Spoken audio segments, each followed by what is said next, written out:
দেখো এক্ষেত্রে আমাদের পরপর দুটো সাইকেল দিয়েছে। প্রথম সাইকেলের ভিতর রয়েছে 265, তার সাইডে দিয়েছে 7 আর 6, অর্থাৎ 7 আর 6 দ্বারা 265টা গঠিত হয়েছে। সেমভাবে 5 আর 4 দ্বারা 89 গঠিত হয়েছে, 2 আর 3 দ্বারা 17 এসছে, আর 8 আর 9 দ্বারা কোন সংখ্যাটা আসবে সেটা আমাদের নির্ণয় করতে হবে।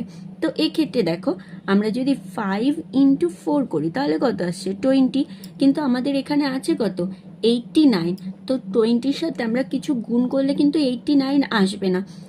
এরপর আমরা কি করব, 5 প্লাস 4 অ্যাড করে তার যদি স্কোয়ার করি তাহলে দেখো কত আসছে 9-এর স্কোয়ার, অর্থাৎ 81। তাহলে এক্ষেত্রে আছে 89, তাহলে এক্ষেত্রেও আমরা অ্যাপ্লাই করতে পারবো না। এরপর দেখো আমরা যদি 5-এর স্কোয়ার আলাদা আলাদাভাবে স্কোয়ার করে অ্যাড করি, অর্থাৎ 5-এর স্কোয়ার প্লাস 4-এর স্কোয়ার, তাহলে কত আসছে 25 প্লাস 16, তাহলে অ্যাড করলে আসছে 41।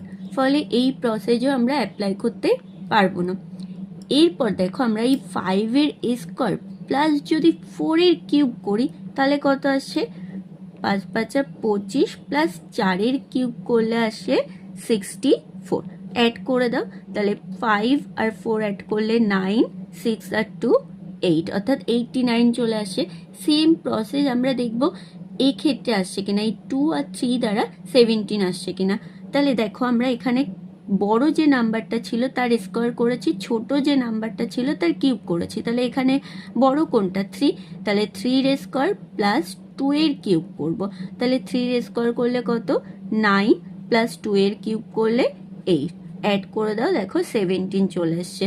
তাহলে এই প্রসেসটা আমরা অ্যাপ্লাই করতে পারবো। তাহলে এখানে সেমভাবে আমরা কি করব, 9-এর আমাদের এখানে কোশ্চেন মার্কটা দিয়েছে, তাহলে এক্ষেত্রে 9-এর স্কোয়ার প্লাস 8-এর কিউব, তাহলে 9-এর স্কোয়ার করলে কত 81 প্লাস 8-এর কিউব করলে 512, তাহলে অ্যাড করে দাও, অর্থাৎ 593।